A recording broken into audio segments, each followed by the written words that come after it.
Hello my dear students, मैं आपका Ravi sir और स्वागत किया करते हैं बच्चों आपका अपने इस यूट्यूब चैनल पर। और आज हम देखिए आपको 10th की केमिस्ट्री का दूसरा मॉडल पेपर, एक मॉडल पेपर हम ऑलरेडी आपको हल करा चुके हैं। उस मॉडल पेपर का जो है देखिए 2020 की परीक्षाओं में आया हुआ था, सेट नंबर 824, यानी कि आज हम इसका आपको पहला पार्ट क्या कर रहे हैं बताने जा रहे हैं। पहला पार्ट आप विधिवत तरीके से देखिए, इसी तरीके से आपको बोर्ड में क्या होंगे क्वेश्चन देखने को मिलेंगे।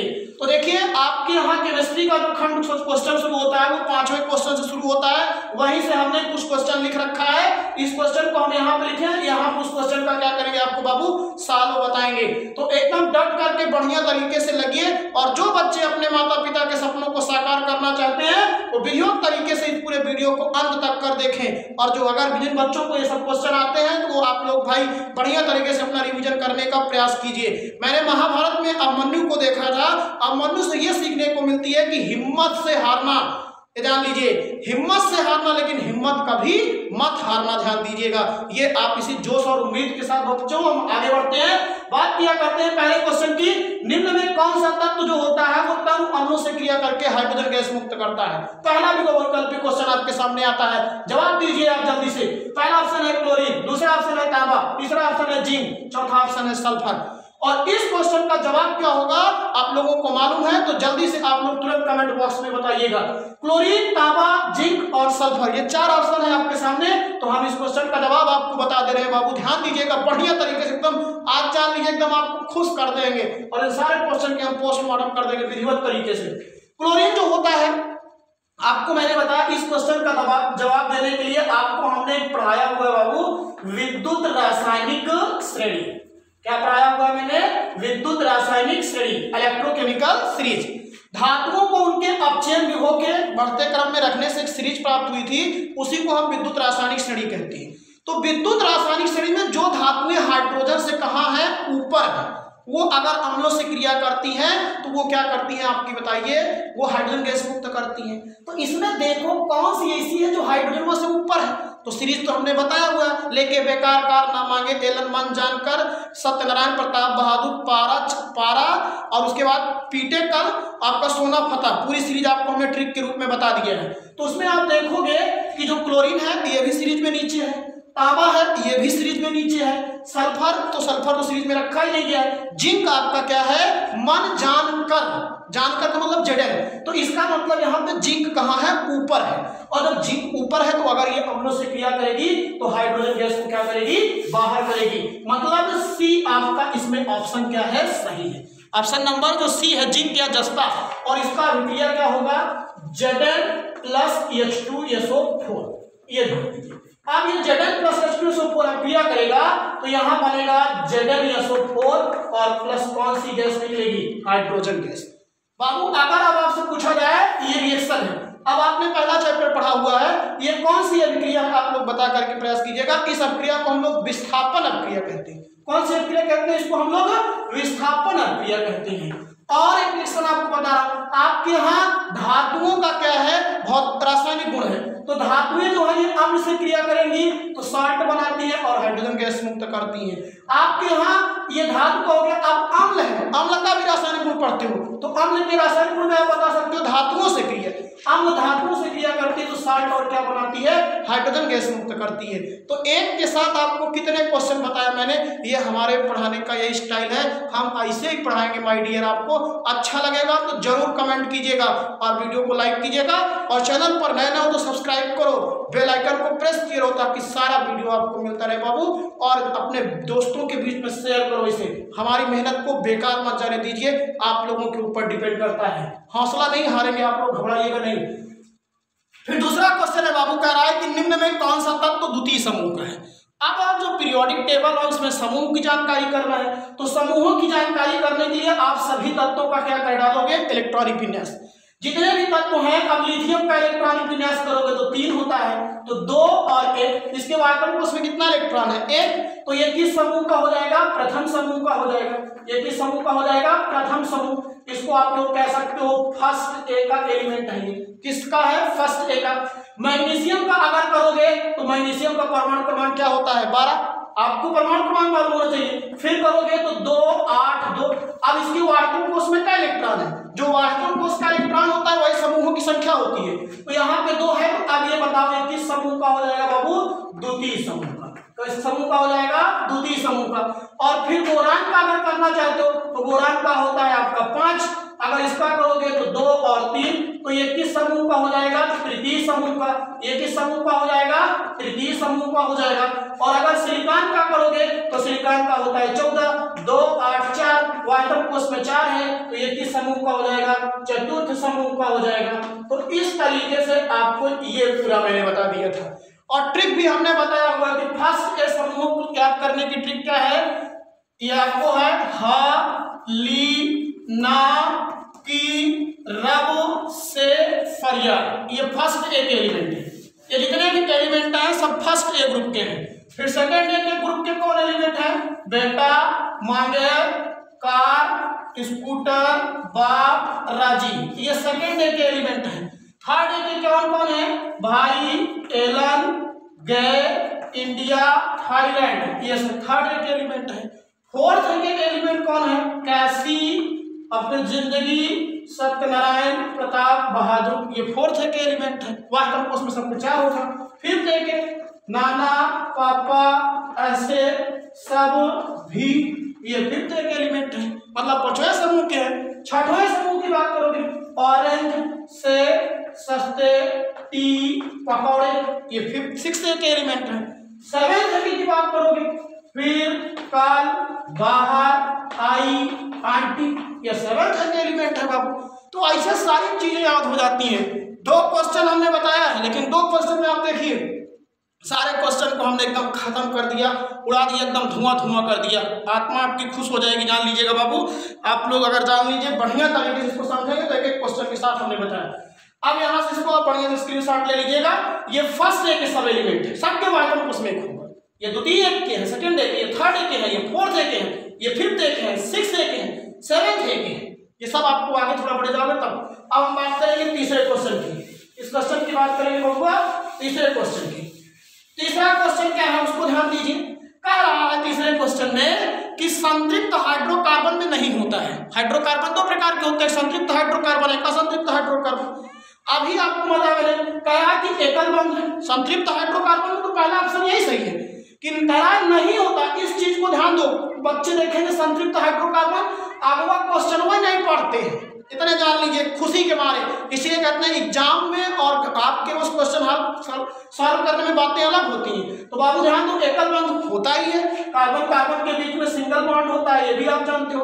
अगला क्या है? चतुष्फलक की संरचना, ये भी तो आपको बताया गया होगा, नहीं बताया गया, बता दे रहा हूँ, आप ध्यान दीजिए कि जो सिंगल बॉन्ड में मेथेन हुआ करता है, इसमें मेथेन में क्या हुआ करता है? इस तरीके से कार्बन परमाणु क्या हुआ करता है? उपस्थित होता है। और इसी संरचना को हम लोग मेथेन की क्या कहा करते हैं? यहाँ पे हाइड्रोजन है, यहाँ पे हाइड्रोजन है, यहाँ पे हाइड्रोजन है, यहाँ पे हाइड्रोजन है, ये मेथेन की समचतुष्फलक की संरचना होती है। और यहाँ पे जो बॉन्ड एंगल होता है वह 109 अंश और कितने का होता है? 28 मिनट का।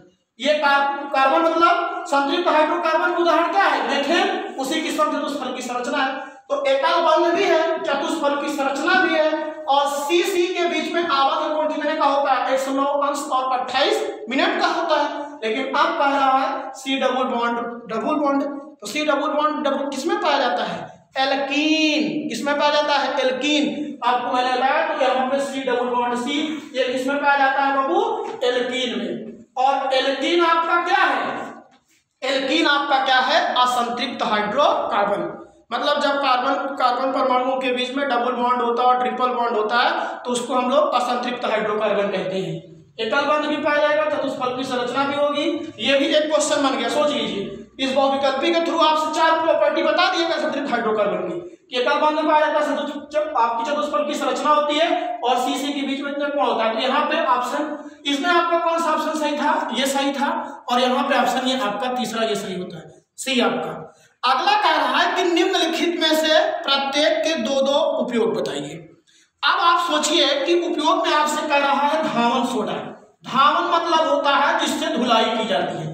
किसकी धुलाई की जाती है? कपड़े की और इस चेहरे के, जितने भी प्रकार के साबुन आप लगाते हो।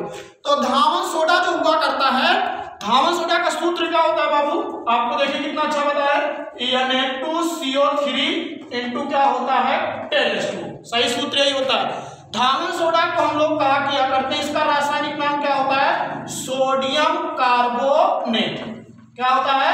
Sodium carbonate.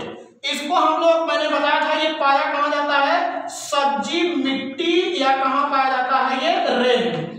पहले जमाने में, आजकल तो लोग कपड़े साफ करने के लिए वॉशिंग मशीन यूज कर रहे हैं। क्यों यूज कर जाते हो? हाथों में दम ही नहीं रह गया कपड़ा साफ करने। पहले क्या हुआ करता था, लोग क्या किया करते थे, कपड़े को देने के लिए, इसको वाशरमैन धोबी कहा करते, उनको दे देते थे। तो एक मिट्टी आती थी व्हाइट व्हाइट कलर की, आजकल ठंडी में खूब फूल आती है, जहाँ ऊसर होता है वहीं पर रहती है।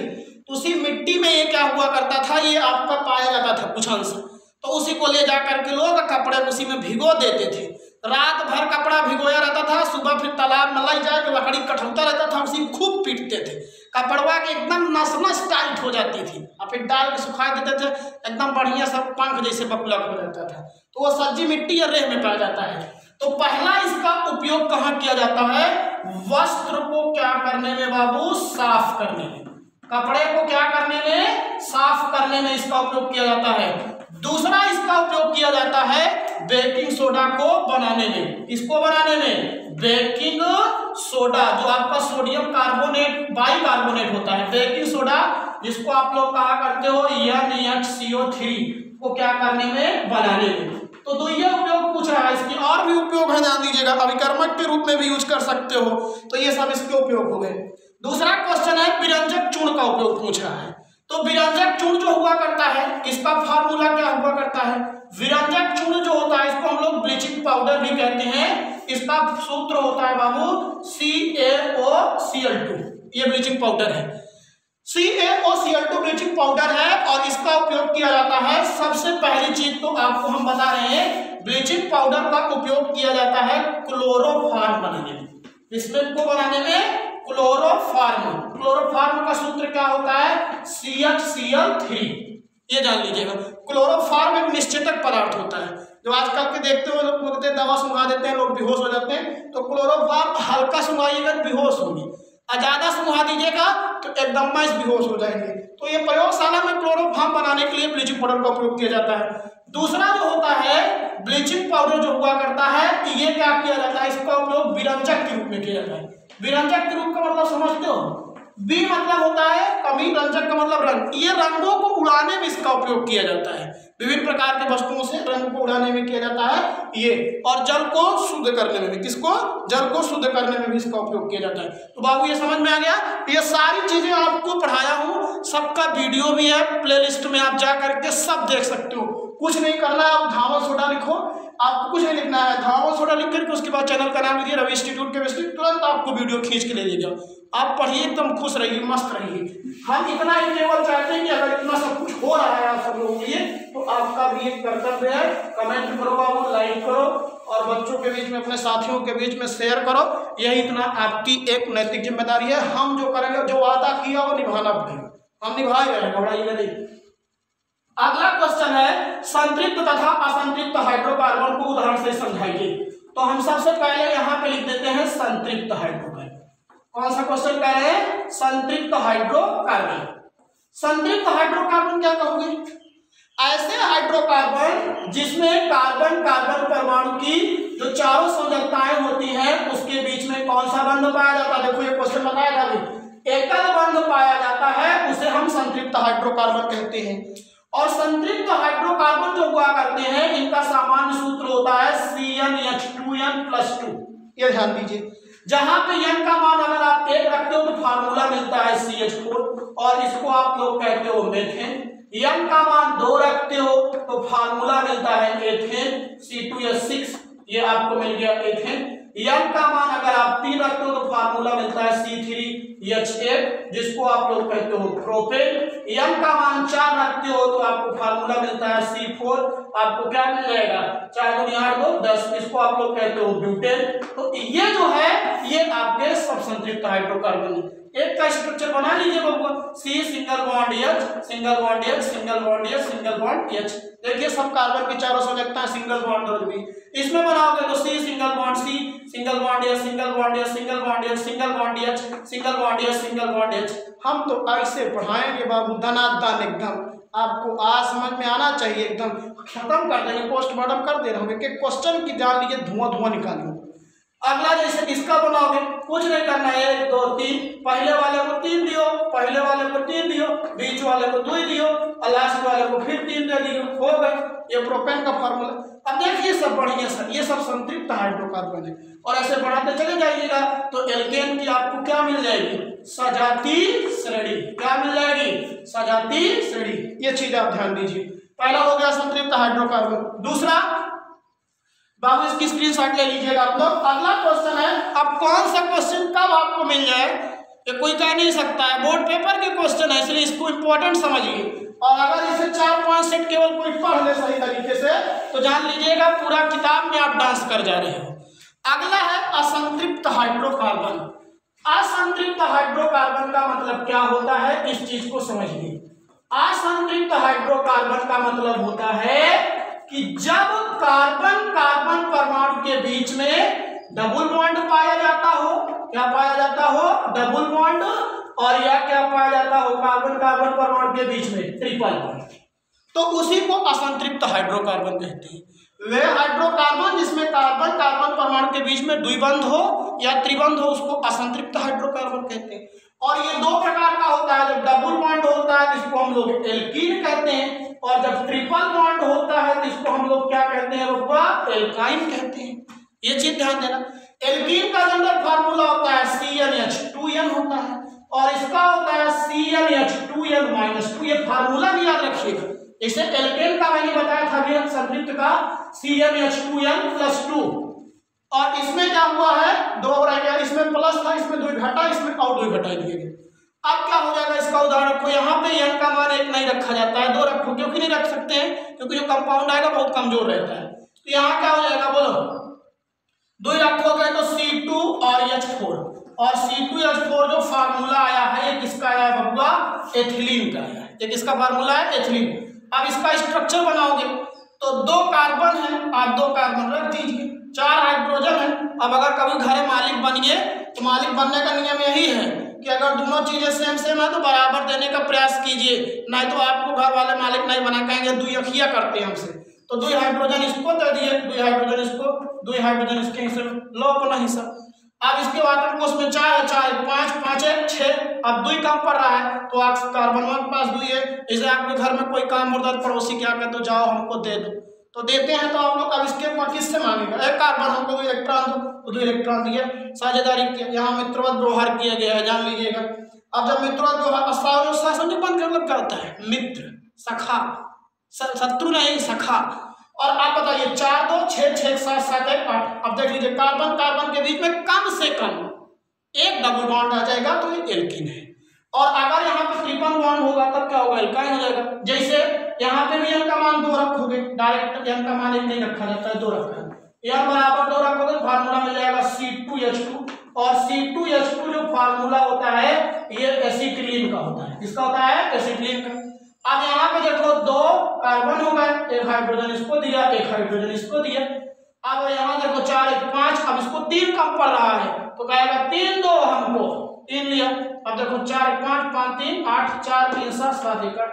अब देखिए इसमें कार्बन कार्बन के बीच में ट्रिपल बॉन्ड आ गया तो ये आपका एल्काइन हो गया। तो ये सब किसके अंतर्गत आ रहे हैं, असंतृप्त हाइड्रोकार्बन के अंतर्गत आ रहे हैं। तो आप इसका स्क्रीनशॉट लीजिए। लास्ट क्वेश्चन देखिए, एल्कोहल एवं अम्ल के मध्य अभिक्रिया का समीकरण लिखिए। आगे का क्वेश्चन आपको नेक्स्ट वीडियो में बताएंगे। देखिए ऊपर लिखा गया पार्ट 1 है, पार्ट 2 का आप लोग इंतजार कीजिएगा। हमने एक आंसर आपको पहले हल कराया, उसका पार्ट 1 और पार्ट 2 है।